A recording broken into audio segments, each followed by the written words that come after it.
Usai temui Jokowi di Solo, Presiden Prabowo temui SBY di Cikeas. Presiden RI Prabowo Subianto turut menyambangi Cikeas untuk bertemu dengan Presiden ke-6 RI Susilo Bambang Yudhoyono SBY pada Senin 4 November 2024 malam. Pertemuan ini diketahui melalui unggahan foto di akun Facebook oleh elit Partai Demokrat, Johnson Sitindaon. Dalam foto tersebut, terlihat Prabowo dan SBY tengah menikmati waktu bersama dengan sajian nasi goreng, Pacitan Pride dan Banyumas Pride. Kalau kata Mas Ketum Agus Yudhoyono semalam, pertemuan dua teman dan sahabat lama menuntaskan pengabdian ditemani nasi goreng Cikeas. Kalau dihitung, Pak SBY dan Pak Prabowo ini mungkin sudah saling kenal lebih dari 55 tahun. Sehat untuk kedua pemimpin kita. Maju Indonesia. Hormat kami, Johnson Sitindaon, tulis Johnson dalam keterangan unggahannya yang dilihat pada Selasa 5 November 2024. Menanggapi pertemuan tersebut, Ketua Harian Partai Gerindra, Sufmi Dasko Ahmad, menyebutkan bahwa Prabowo dan SBY membahas rencana pembentukan lembaga investasi yang akan didirikan oleh Prabowo. Pak Prabowo melakukan pertemuan dengan Pak SBY antara lain membicarakan tentang pembentukan lembaga investasi yang akan dibentuk, ungkap Dasko di Kompleks Parlemen, Senayan, Jakarta, Selasa 5 November 2024.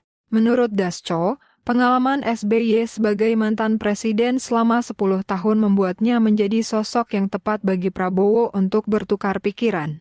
Karena Pak SBY itu berpengalaman memimpin Republik Indonesia ini 10 tahun, tentunya sebagai kawan dan sahabat yaitu biasa bertukar pikiran, ujar Dasko. Namun, Dasko menegaskan bahwa rincian lebih lanjut mengenai lembaga tersebut adalah kewenangan pemerintah, bukan legislatif.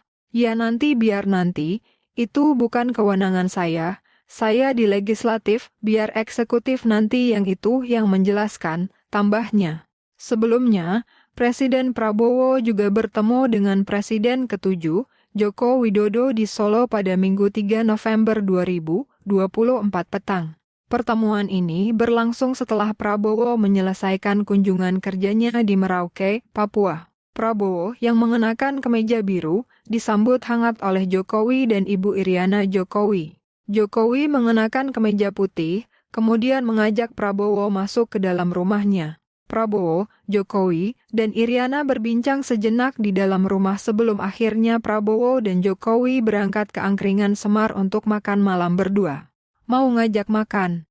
Saya enggak tahu jalan di Solo, ujar Prabowo. Jokowi kemudian ikut bersama Prabowo dalam mobil yang sama.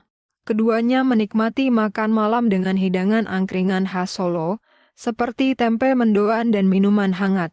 Pembicaraan antara kedua tokoh ini berlangsung tertutup secara empat mata. Dengan demikian, dapatlah dipastikan bahwa pertemuan antara Presiden Prabowo dengan Presiden ke-7 Joko Widodo Jokowi dan Presiden ke-6 Susilo Bambang Yudhoyono SBY memiliki makna penting dalam upaya merumuskan strategi pembangunan yang berdampak positif bagi bangsa dan negara.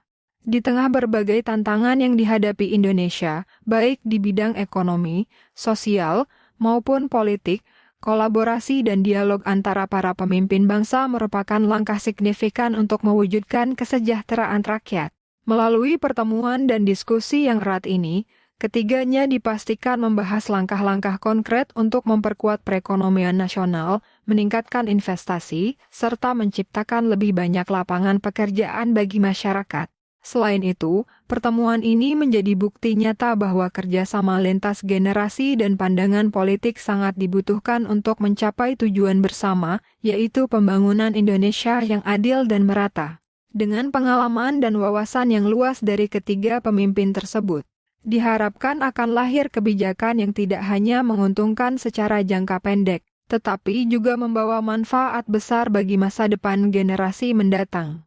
Keakraban Presiden Prabowo dan para mantan Presiden RI semacam ini penting bagi masyarakat agar memahami bahwa pertemuan antara tokoh-tokoh nasional, termasuk mereka yang pernah memimpin bangsa, bukan sekadar ajang bertemu, melainkan bentuk komitmen nyata untuk menciptakan Indonesia yang lebih baik bagi seluruh rakyatnya.